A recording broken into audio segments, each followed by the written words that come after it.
Hello and welcome. पिछली video में मैंने आपके साथ डिस्कस किया था different types of chemical reactions, जिसमें हमने पढ़ा था combination reactions, decomposition reactions, displacement reactions and double displacement reactions.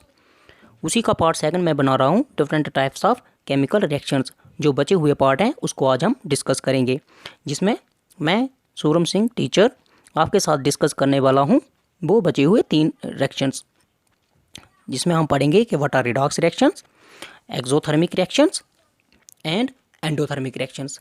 इनको हम बारी बारी डिस्कस करेंगे। सबसे पहले हम पढ़ते हैं कि व्हाट आर रिडॉक्स रिएक्शंस। तो रिडॉक्स रिएक्शंस वो रिएक्शंस होती हैं जिनमें रिडक्शन एंड ऑक्सीडेशन एक ही वक्त पर होती हैं। That is these are those reactions in which there occurs reduction and oxidation simultaneously. Redox reactions को हम रिडक्शन एंड ऑक्सीडेशन रिएक्शंस भी बोलते हैं। रिडॉक्स रिएक्शन और oxidation reaction, that is reduction and oxidation होता क्या है। तो पहले हम पढ़ते हैं ऑक्सीडेशन रिएक्शंस क्या होती हैं। तो ये वो रिएक्शंस होती हैं जिनमें गेन ऑफ ऑक्सीजन और लॉस ऑफ हाइड्रोजन होता है। That is the reactions in which there is either gain of oxygen और loss of hydrogen takes place. तो उनको हम बोलते हैं ऑक्सीडेशन रिएक्शंस। इसी ऑक्सीडेशन रिएक्शन को हम समझते हैं एक एग्जाम्पल के थ्रू। हम एग्जाम्पल लेते हैं, जैसे जो एग्जाम्पल ली है कॉपर और ऑक्सीजन की रिएक्शन है। तो कॉपर ऑक्साइड बना। कॉपर में पहले ऑक्सीजन नहीं था रिएक्टेंट में, बट प्रोडक्ट में ऐड हो गया, कॉपर ऑक्साइड बन गया, एक नया प्रोडक्ट मिला हमें। तो ये ऑक्सीडेशन रिएक्शन है। इसी तरह दूसरी एग्जाम्पल कार्बन और ऑक्सीजन की है, कार्बन डाइऑक्साइड। अब पढ़ते हैं हम रिडक्शन रिएक्शन क्या होता है।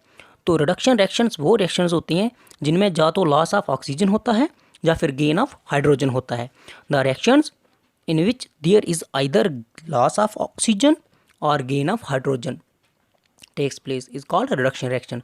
फॉर एग्जांपल कॉपर ऑक्साइड लिया हमने और हाइड्रोजन के साथ रिएक्शन हुई, हीट किया तो कॉपर और वाटर मिला हमें। तो यहाँ पे ऑक्सीजन का लॉस हो रहा है, इसलिए ये क्या है, एक रिडक्शन रिएक्शन की टाइप है।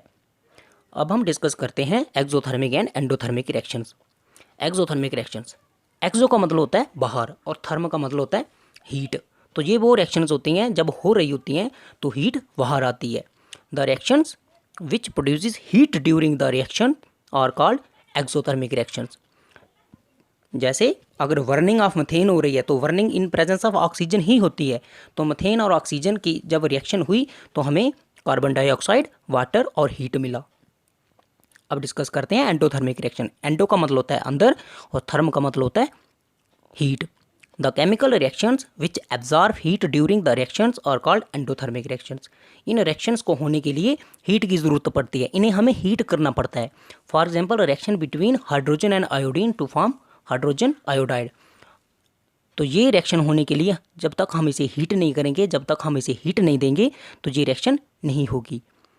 तो ये आज छोटा सा टॉपिक था आज हमारा। Thank you for watching.